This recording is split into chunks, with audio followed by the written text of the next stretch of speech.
Hello everyone, आज हम क्या पढ़ेंगे इलेक्ट्रिकल इंजीनियरिंग का यूनिट 1 जो कि है डीसी सर्किट।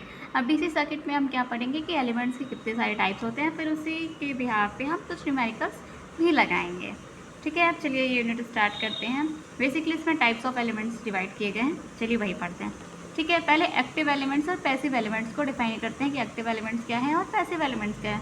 एक्टिव एलिमेंट्स वो एलिमेंट्स हैं जो क्या करते हैं, इलेक्ट्रिकल एनर्जी को सप्लाई करते हैं longer duration of a time के लिए, जैसे हमारा बैटरी हो गया, सेल हो गया और जनरेटर हो गया।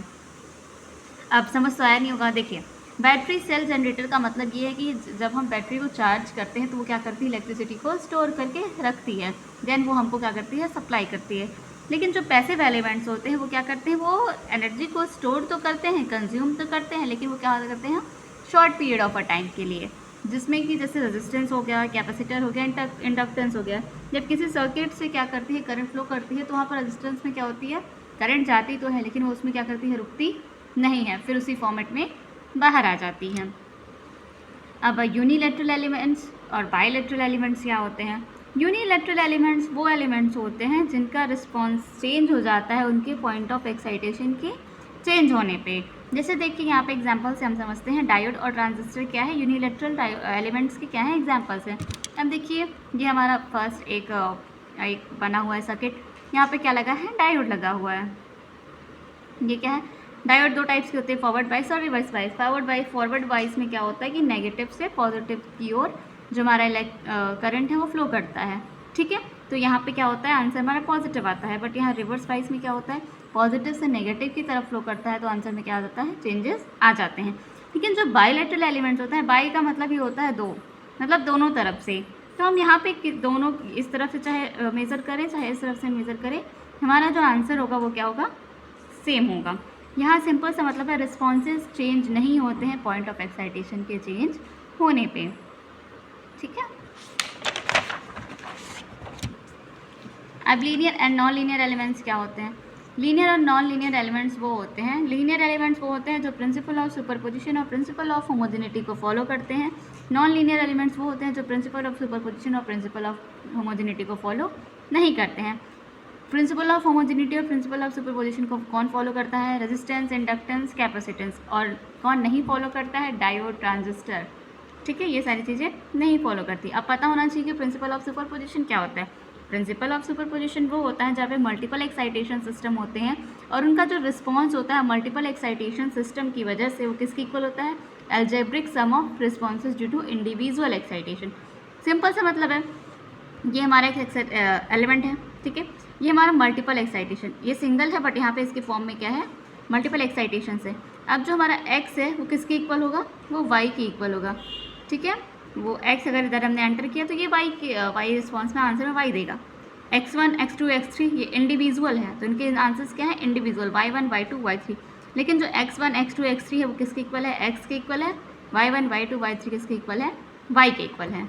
ठीक है, अब प्रिंसिपल ऑफ होमोजेनिटी का क्या मतलब, प्रिंसिपल ऑफ होमोजेनिटी का सिंपल सा मतलब है, अगर हम किसी भी नंबर को किसी भी फैक्टर से डिवाइड करते हैं या मल्टीप्लाई करते हैं तो उसका जो आंसर होगा उसको भी सेम नंबर से मल्टीप्लाई और डिवाइड करेंगे। जैसे यहाँ देखिए, हमने क्या किया, एक एक्साइटेशन लिया जिस x है और इसमें सिस्टम में डाला, y हमको मिल गया। ठीक है, अब यहाँ पे अपने a से मल्टीप्लाई भी किया है और a से इधर में मल्टीप्लाई किया है। मतलब अगर हम एक चीज़ रिएक्शन में कर रहे हैं तो वो चीज़ें सेम क्या होनी चाहिए, प्रोडक्ट में एज इट इज़ मिलनी चाहिए। ओके, अब देखिए, नॉन लीनियर एलिमेंट्स वही चीज़ है कि जो प्रिंसिपल ऑफ होमोजेनिटी और प्रिंसिपल ऑफ सुपरपोजिशन को फॉलो नहीं करती है। अब ये देखिए, ग्राफ भी है, लीनियर ग्राफ मतलब straight line, non linear graph मतलब कुछ कर्व तो होना चाहिए। ठीक है, अब देखिए, अब बेसिक बहुत अच्छी चीज़ है ये, सोर्सेज के बारे में पढ़ते हैं, थोड़ा सा इंपॉर्टेंट है, इसके इसी पे भी बेस सारे क्वेश्चन हैं। ठीक है, सोर्स क्या होता है, सोर्स दो टाइप के होते हैं, करंट सोर्स और वोल्टेज सोर्स। अब ये करंट सोर्स और वोल्टेज सोर्स भी दो टाइप्स में डिवाइडेड है, एक आइडियल करंट सोर्स और एक प्रैक्टिकल करंट सोर्स। अब करंट है तो फिर वोल्टेज का भी होगा, आइडियल वोल्टेज सोर्स और प्रैक्टिकल वोल्टेज सोर्स। अब आइए देखते हैं आइडियल वोल्टेज सोर्स क्या होती है और प्रैक्टिकल वोल्टेज सोर्स क्या होती है। आइडियल वोल्टेज सोर्स वो सोर्स होती है जो क्या सप्लाई करती है, कांस्टेंट वोल्टेज लोड को सप्लाई करती है किसी भी लोड करंट के लिए।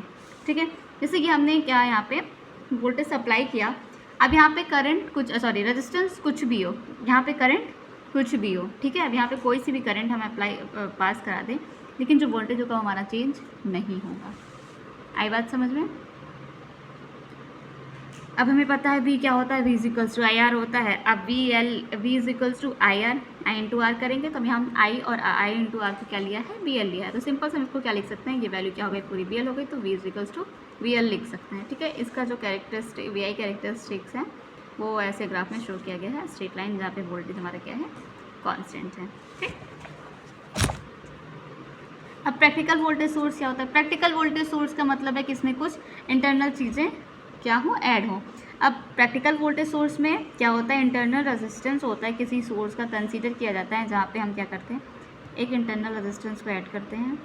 और ये किस में ऐड करते हैं, सीरीज़ में करते हैं, पैरेलल में नहीं करते हैं। इस बात का ध्यान रखना है कि प्रैक्टिकल वोल्टेज सोर्स में जो इंटरनल रेजिस्टेंस अप्लाई होता है या कनेक्ट किया जाता है वो किस में किया जाता है, वो सीरीज़ में कनेक्ट किया जाता है। आई बात समझ में? देखिए अब यहाँ पे एक करंट, एक रेजिस्टेंस था तो V equals to I R था, 2 होगा तो दो के लिए भी V equals to I R होगा। अब इसको थोड़ा दूसरा नाम देते हैं, ये इंटरनल ऐड किया गया तो आर आई हो जाएगा, ये पहले से था तो आर एल हो जाएगा। ये भी आई एल है, यहाँ पे भी आई एल होगा। करंट तो सेम ही फ्लो करेगी ना, करंट में थोड़ी चेंज होगा।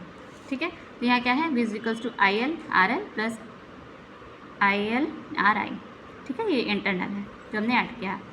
V equals to I L R L को हम क्या लिख सकते हैं, वी एल लिख सकते हैं।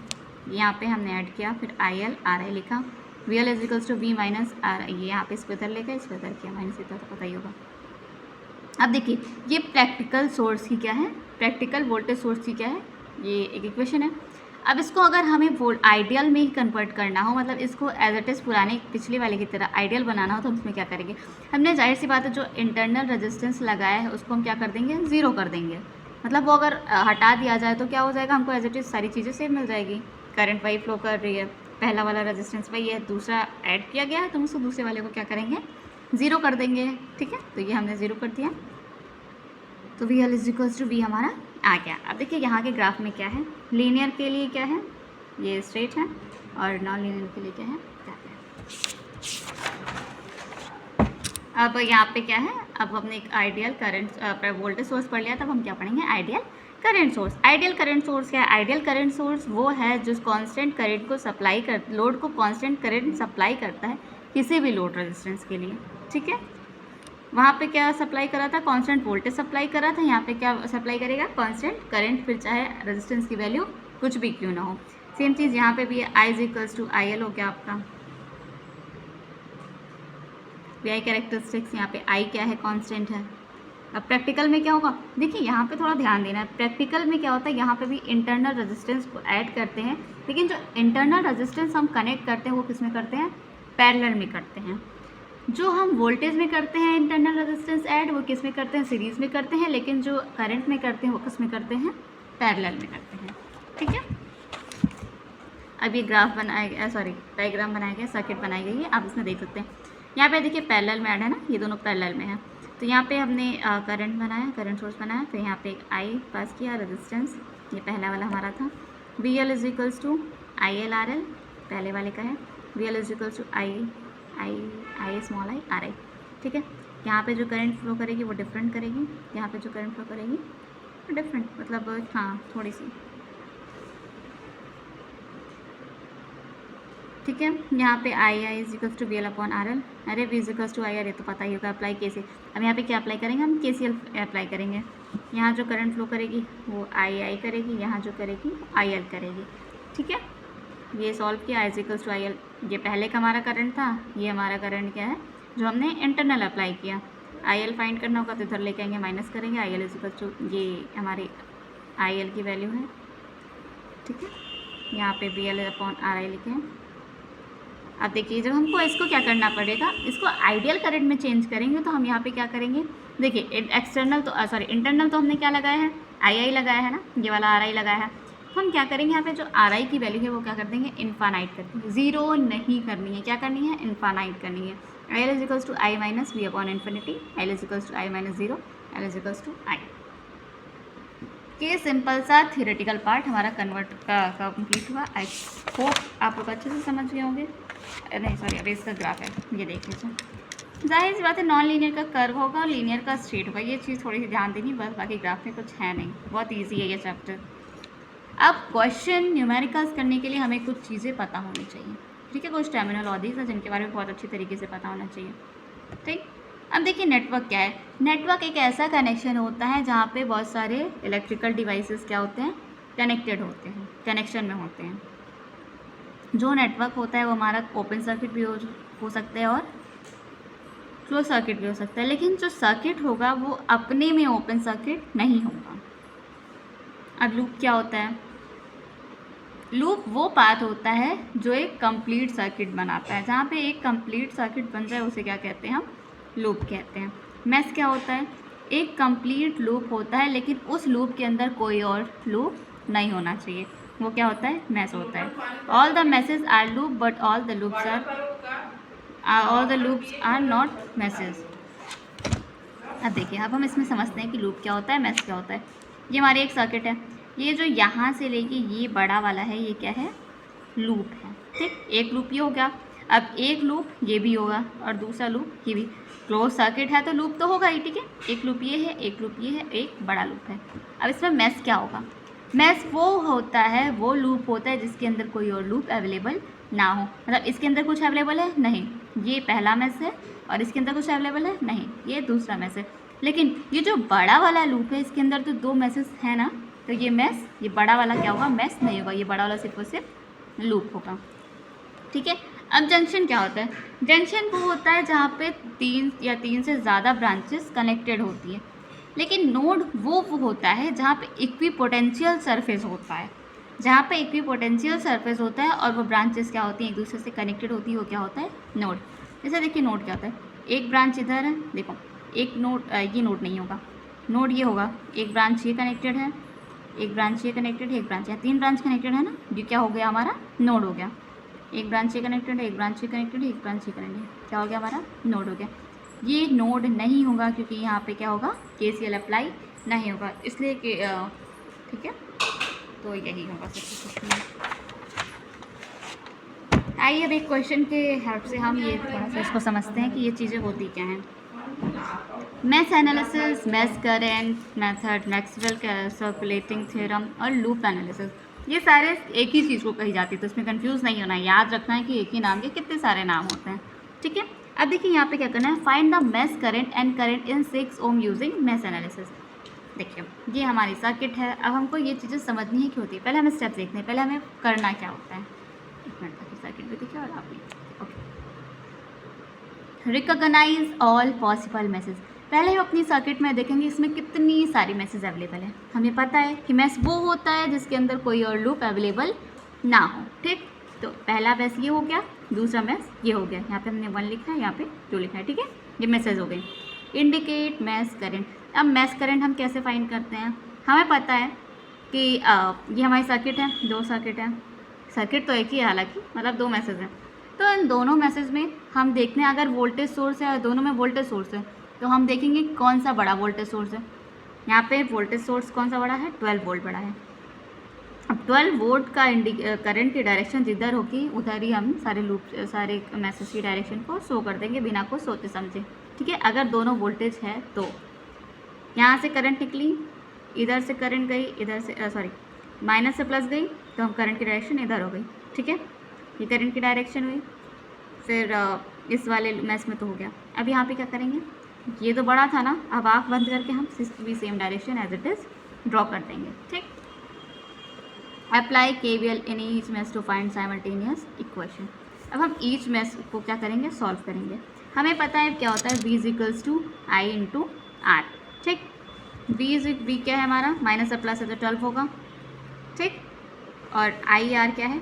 I × R, 4 × I1, यहाँ पे हमने 4 × I1 लिखा, प्लस यहाँ पे क्या है, देखिए ये बीच में है, इसमें इधर की भी करंट फ्लो हो रही है और इधर की भी करंट फ्लो हो रही है। अब इसको तो हम बता नहीं सकते ना कि कौन सी करंट आएगी इसमें, ठीक है। तो ये करंट आई। अब हम इस वाले मैश को फाइंड कर रहे हैं ना, इस वाले मैश में हमने KVL लगाया है। हम क्या करेंगे, इसको प्रायोरिटाइज करेंगे। प्रायोरिटाइज करने के बाद I1 - I2 कर देंगे, ठीक है। 6 ओम 6I1 - I2, ठीक है। 6I1 - I2 कर दिया हमने। अब इसको सॉल्व कर लेंगे। 12 = 4I1 + 6I1 - 6I2 10 4 6 I2, ठीक है। ये समझ आया ना, ठीक है। अब हमारा पहले मेश की इक्वेशन आ गई। अब हम दूसरे मेश में फाइंड करेंगे। देखिए दूसरे मेश करंट की डायरेक्शन तो ऑलरेडी दी गई है, क्योंकि यहाँ पे क्या था, ये वाला वोल्टेज बड़ा था तो हमने एज इट इज़ ड्रॉ कर दिया। प्लस से माइनस, यहाँ पे करंट की डायरेक्शन क्या है, डाउनवर्ड, लेकिन यहाँ पे क्या हो रहा है, वोल्टेज प्लस से माइनस की तरफ जा रहा है, तो यहाँ पे क्या लेंगे हम, -6 वोल्ट। ठीक है, हमने यहाँ पे -6 वोल्ट लिया। उसी बिहाफ पे यहाँ 2 ओम में कितनी करंट है, 2 ओम में कौन सी करंट फ्लो कर रही है, I2, ये लिखी हुई है ना करंट की डायरेक्शन, ये 2I2 लिख दिया, ठीक, 2I2 लिख दिया। प्लस अब यहाँ पे भी जो 6 ओम है वो दोनों में कॉमन है ना, ये इधर की भी करंट फ्लो कर रही है, इधर भी करंट फ्लो कर रही है, लेकिन इस टाइम हम किस मेश को ले रहे हैं, I2 को ले रहे हैं, तो हम I2 में से क्या करेंगे, I1 माइनस करेंगे। माइनस हम क्यों कर रहे हैं, क्योंकि इधर से जो करंट की डायरेक्शन है वो अपवर्ड है और इधर से जो करंट की डायरेक्शन है वो डाउनवर्ड है। अगर दोनों की डायरेक्शन सेम होती तो हम यहाँ पे क्या करते, ऐड करते। डायरेक्शन डिफरेंट होने की, करंट की डायरेक्शन डिफरेंस होने की वजह से प्लस और माइनस में चेंजेस आते हैं। Direction different minus, direction same plus. ठीक है, तो यहाँ हमने क्या लिया, माइनस लिया। ठीक है, I2 माइनस I1, इसको एज इट इज सॉल्व कर लिया। देखिए अब ये थोड़ा सा ट्रिकी है, इन दोनों का क्वेश्चन अभी हम वैसे सॉल्व करेंगे तो ये ज़्यादा टाइम लेगा। ठीक है, अब हम यहाँ का क्या करेंगे, कैलकुलेटर की हेल्प से इसको सॉल्व करेंगे। हम कैलकुलेटर में यूज़ करेंगे, इक्वेशन है, ठीक, इक्वेशन पे प्रेस किया, यहाँ पे क्या है, I1 I2 कितने अननोन है, 2, हमने 2 दबाया। ठीक है, अब यहाँ पे I1 की वैल्यू क्या होती है, I1 की वैल्यू I1 जो A1 क्या होता है, I1 की वैल्यू को हम A1 कहते हैं। ठीक है, हमने यहाँ पे 10 लिया, और जो यहाँ पे I2 की वैल्यू क्या है, वो क्या है, -6। ठीक, और जो यहाँ पे C1 की वैल्यू क्या है, वो क्या है, 12। ओके, ठीक है, अब यहाँ पे A2 की वैल्यू आ गई, मतलब सेकेंड इक्वेशन। A2 देखिए यहाँ पे हमने थोड़ा सा I1 को इधर लिखा है, I2 को इधर लिखा है, C2 को इधर लिखा है। हमेशा ध्यान देना है, सबसे पहले हम किसको पुट करेंगे, I1 की वैल्यू पुट करेंगे, और I1 की वैल्यू क्या है, -6। ठीक है, I2 क्या है, 8 है, और C2 क्या है, -6। प्लस माइनस का बहुत अच्छी तरीके से ध्यान देना है, वरना इसमें गलतियाँ बहुत ज़्यादा होती हैं। I1 की वैल्यू क्या आ गई, 1.363, I2 की वैल्यू क्या आ गई, 0.272 एम्पियर। करंट है ना, तो दोनों को यूनिट क्या होगी, एम्पियर। एम्पियर लिखना है, अदरवाइज नंबर कट जाएंगे। अब 6 ओम में करंट फाइंड करना है। देखिए इस 6 ओम में करंट क्या फ्लो कर रही है, यहाँ पे दो करंट है, एक करंट ये है, एक करंट ये है। अब हमने दोनों करंट की वैल्यू I1 I2 तो फाइंड कर ली। अब हमें इतना तो पता चल ही गया ना कि कौन सा बड़ा है, I1 बड़ा है या I2 बड़ा है। अब जो बड़ा हो, बड़े में से छोटे को माइनस कर देना है, तुम्हारा आंसर आ जाएगा। ठीक है, वो भी एम्पियर में आएगा। हमें पता होना चाहिए ना कि करंट हमेशा एम्पियर में, ये मैंने पहले भी बताया था, करंट है तो एम्पियर में। ये तो सारे क्वेश्चंस हो गए हैं, ये देख लीजिए एक बार, आप सारे क्वेश्चंस पे ध्यान दे लीजिए। हैं तो बहुत सारे क्वेश्चंस, पर आप अगर ऐसे ध्यान देते चलेंगे तो ठीक है, नहीं तो काफ़ी लंबी वीडियो हो जाएगी। ज़्यादा कुछ नहीं है, 1-2 क्वेश्चन सॉल्व कर लेंगे। अगर आप लोग को नहीं समझ में आएगा तो बताइएगा, हम इस क्वेश्चन को क्या करेंगे, एज इट इज सॉल्व करके बता भी देंगे कि कैसे सॉल्व किया गया है। ठीक है, हाँ, बट ध्यान देना है कि चीज़ों को अच्छे से समझना है। ये बहुत इजी चैप्टर है और बहुत इजी सब्जेक्ट है। आई होप कोई गलती नहीं होगी, और बहुत अच्छे से समझाया भी है, तो अच्छे से पढ़ लेना। वरना एक वीडियो क्या करता है, वी डोंट नो।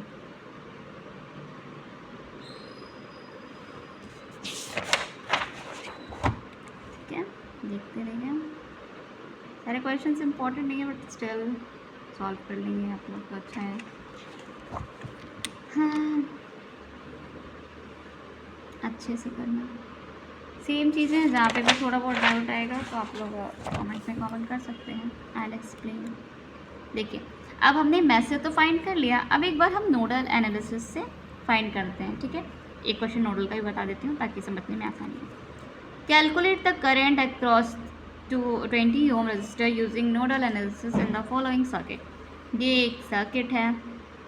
अब यहाँ पे भी वही सारे स्टेप्स लिखे हैं, एक एक स्टेप्स करके हम सॉल्व कर देंगे। ठीक है, अब यहाँ पे हमें पहले क्या है, रिकॉग्नाइज ऑल पॉसिबल नोड्स।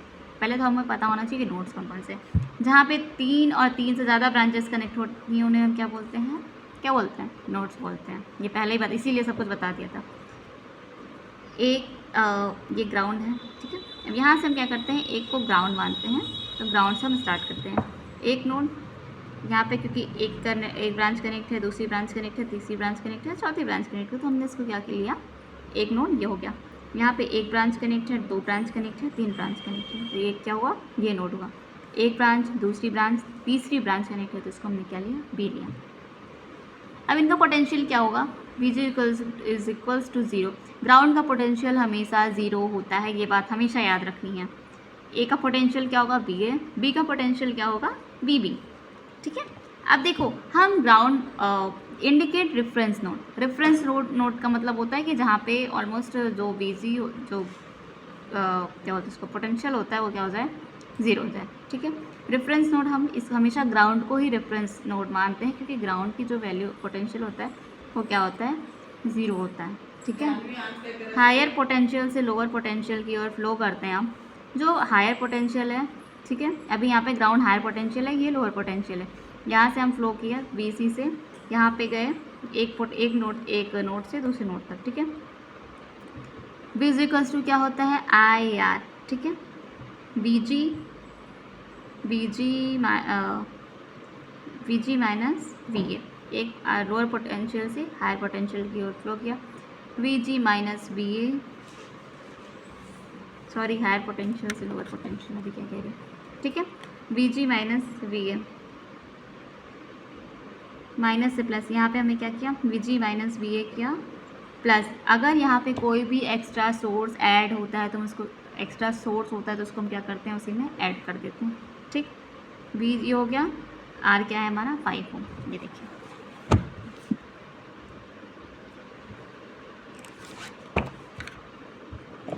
इतना तो रेफरेंस नोड बता दिया। Indicate branch current in all branches, अरे हमने तो ब्रांच करंट तो नोट ही नहीं की। सोर्स है, सोर्स की हेल्प से हमें पता चल जाएगा कि हमारी करंट की डायरेक्शन क्या है, माइनस से प्लस। सोर्स हमेशा माइनस से प्लस फ्लो करता है, करंट हमारा माइनस से प्लस फ्लो करता है, तो I1 क्या हो जाएगा, करंट क्या हो जाएगा, ये I1 हो जाएगा। यहाँ पे आया, जब किसी भी ब्रांच में अगर सोर्स अवेलेबल नहीं होता है तो हम क्या करते हैं, उस नोड से आउटगोइंग करंट को ड्रॉ करते हैं। यहाँ पे कोई सोर्स नहीं है तो हम यहाँ से क्या करेंगे, आउटगोइंग। यहाँ भी कोई सोर्स नहीं है तो आउटगोइंग। ठीक है, अब यहाँ पे ये बात हमेशा याद रखनी है, अगर किसी एक ब्रांच में अगर एक करंट आ गई, एक ब्रांच से दूसरे ब्रांच के बीच में सिर्फ और सिर्फ एक ही करंट फ्लो करती है, करंट की एक ही डायरेक्शन फ्लो करती है। यहाँ ये नहीं है कि अभी हम यहाँ पे बी पे आए तो कोई सा भी फिर दूसरा बना देंगे, नहीं। यहाँ पे करंट डिसाइड हो चुकी है तो हम यहाँ पे करंट बनाने की ज़रूरत नहीं है। यहाँ पे क्या है, करंट की डायरेक्शन ऑलरेडी दी हुई है, तो इसको हम एज इट इज़ ड्रॉ करते हैं, क्योंकि एक सोर्स है ना, करंट सोर्स था, ये वोल्टेज सोर्स था, वोल्टेज सोर्स की हेल्प की वजह से यहाँ बना, करंट सोर्स की हेल्प की वजह से यहाँ बनेगा। I4 में कुछ नहीं है, तो नोड से आउटगोइंग करंट ड्रॉ हो गई।